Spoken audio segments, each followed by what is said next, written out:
In only 3 days from now, we have the $1 million Unreal Cup. And if I had to bet on any player to win this, it would be on Vaniac and Merstach. They qualified for the Duo Victory Cup finals, and they got 2 wins and 1 third place, which is absolutely insane. So in this video, I will break down exactly what they do that makes them so successful, so that you can do the same in your upcoming Duo tournaments. Now let's begin. So the first thing I'm noticing is that Vaniac lands on the chest and instantly starts looking for Surge. And this is actually quite important, because if they get good Surge right now without taking damage back, that's very good for their Surge ratio later on in the game. In previous metas you needed a lot of Surge, but right now if you just have like a positive trade, then all you need to focus on is having very good mid-game rotates, so you don't get hit back and drop back in your Surge. Now in the early game they're actually very split. Merstach always lands in Latte Landing, and then Vaniac often loots the top part right here. Now in the mid game they make some very simple rotates, without going any further than they need to be. Like you will often see them go right to the edge of zone and then rotate whenever next zone reveals itself. They don't rotate unnecessarily when they don't see the next zone revealed yet.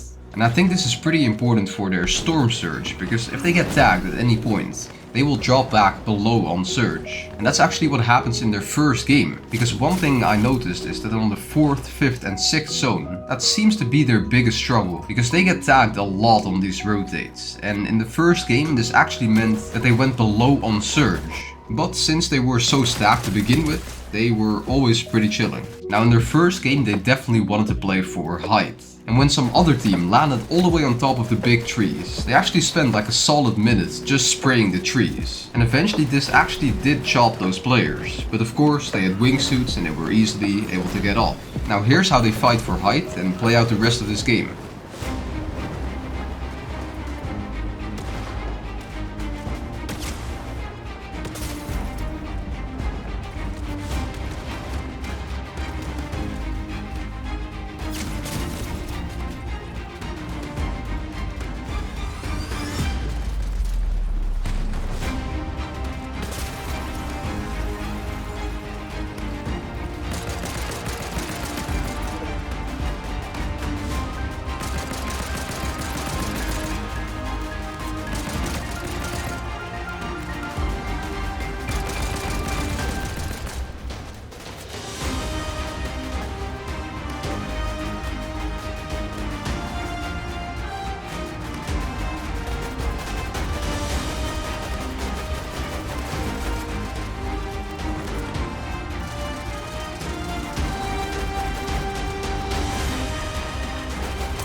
As you can see in game number 2, doing the same strat with the shieldfish, where Merstach gets 6 shieldfish every single time. And these fishes actually come in so clutch sometimes, because they're so easy to pop, like it takes a half a second, compared to 5 seconds with a big. Now once again they were able to use their gold to buy a crazy loadout. Vaniac is looking absolutely stacked, and now they are gonna have to make their rotate. Once again, not going out of the early game that fast. Now they actually take quite a bit of damage on their rotates, but one thing I noticed is that they always try to loot up as much as possible in their mid game. So they're taking advantage of all the barrels, all the campfires or even mushrooms. This way they preserve as many heals as possible to get into the end game super stacked. Like they're always trying to conserve their best healing items like the chug chugs and the shieldfish. Now they are also farming a lot on the rotates, so they're always trying to get the cap mats, and then when they need to build, they'll just overbuild for a little bit and they'll re-farm again. But you will almost never see them skip a brick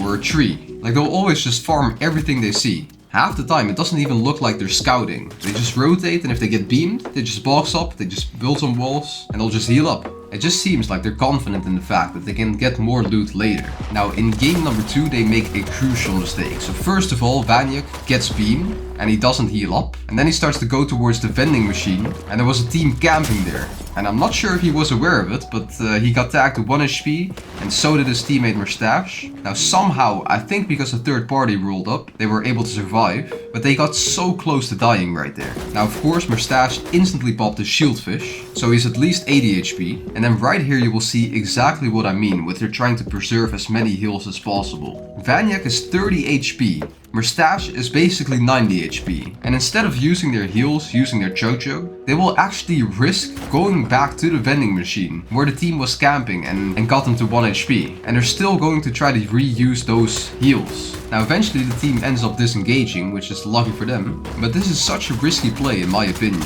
But because this is finals and only the win counts, I guess you gotta take some risks. Now apparently Vaniac didn't have enough gold to use the patch up ability because they already spent so much gold in the early game. So they're gonna have to make this rotate on 1 HP basically. They do have this hill as a line of sight, which is really good for them. If they had to rotate in the open, it would have been a lot more scuffed. And as soon as they get a little bit in the open, Vaniac just starts full targeting. This time not taking any risks. Merstach actually dies to Storm right here. Luckily the team right next to them didn't notice, and he got the res off once again. And now they do start popping their chug, finally. Now they always use the wingsuit item last second, basically when zone catches up on them fully. So when they're touching the zone basically. Now Merstach kind of makes a mistake where he's not diving too fast with the wingsuit and he gets beamed a bunch again. Now this game somehow they were able to be above Surge. Now here there was a kid that was completely unaware, and there was a big refresh for them right before the end game started, and it was absolutely necessary as well because they were pretty unstacked before that. Now here once again considering going for a pre-edit play. Now they don't spot a good opportunity for it, or they realize they have to rotate soon and they don't want to look for a refresh on the wrong timing when they actually have to go.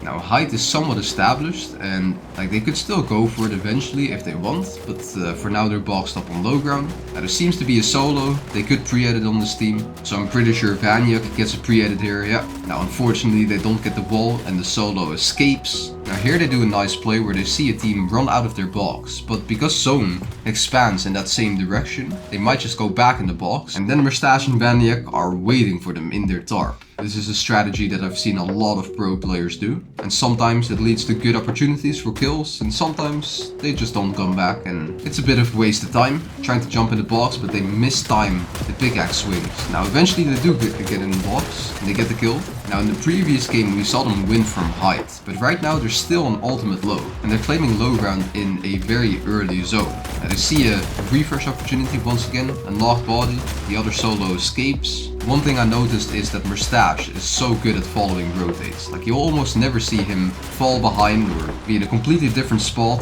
They're always just staying together, looking together, and that is a very important quality to have for a fragger. Because if the IGL can just trust that you will follow instantly as soon as you rotate, no matter how you rotate, then you can get kills like this, and you get opportunities. You're always together, fighting together, and now they get 2 big refreshes right there. Now on the zone swap they couldn't maintain low ground, so they're somewhere on this mid ground layer just tarping. Now this is still a very good spot to look for kills. So they look for a drop down player and it instantly works. Merstach instantly dropping all of the hard mats to his IGL of course. Looking for some shots down below. It's a 100 tag. Now the team did cut them off on low ground, and low ground and high ground are both like win conditions. Height is probably a lot better than low ground, but it's better not to be stuck on a mid ground layer in the final few zones, because then stuff like this happens. They get pressured from below and from the side, and now also from above. They're just getting pinched. So now they're able to claim low once again with their very low builds. Whenever you're scuffed with very low mats in the end game, all you need to do is just stay together and look for a kill together. They see a solo right here above, they just jump in together, because the teamwork right there is very clutch. Now Merstach has all of the medkits, but he trades kill with the player. So he has to drop all of the whites, does a crazy roll into zone. And now Vaniac gets a knock right here and then starts popping his medkits. Now he kind of mistimed it, because if you get a siphon, then the medkit might reset, because you're getting back up to 100 HP already. But it's fine, there's multiple medkits in Storm. Now it is a 1v2 situation right here. Both kids just sitting in zone right there, but Vaniac doesn't even get the kill on the kid right there. doesn't get this kill either. This kid rolls, he can't get the siphon and still wins the game. Absolutely insane finish, very close. Now once again they go to the same vending machine. And once again there's a team camping, but they still want to go for it. It seems to be part of their strategy to buy these shield kegs. And eventually the team backs up. Now this is where the gold comes in clutch so often. Because they'll intentionally rotate to these vending machines to buy shield kegs and, you know, get back up to full HP. And you know it's funny, they're so stacked right now. They both have Chug Chug and Shieldfish. And they get tagged a little bit on this rotate right here towards zone. And still, Vanya goes all the way back to Storm, all the way to the vending machines to buy another shield keg so they can get to full HP again. Like, this is absolutely crazy in my opinion. Like, I would have never considered doing this. Like, I would just be like, yeah, that's not gonna be worth it. But these guys, they are taking some major risks to make sure that they're going into the end game as stacked as possible. Refarming everything they can, trying to pop any type of heal that is not their Chug Chug or their Shieldfish. Like, they'll literally stay on 1 HP if they need to. And I'm pretty sure they've been doing this for years now. And this is actually one of the big differences between pro players and average players. Because this loadout that they get right now is not an outlier. The outlier is when they get scuffed going into the endgame. Because their strategy is just so good and they use every little opportunity that they have to get stacked into the endgame. By the way, for the people that are interested, I created a $1 million Unreal Cup masterclass inside Fortnite Academy with all of the lessons that you need to prepare for this tournament. So if you want to make some earnings, I suggest you click the first link in the description. Now have a great day, boys, and I'll catch you in the next one. Peace.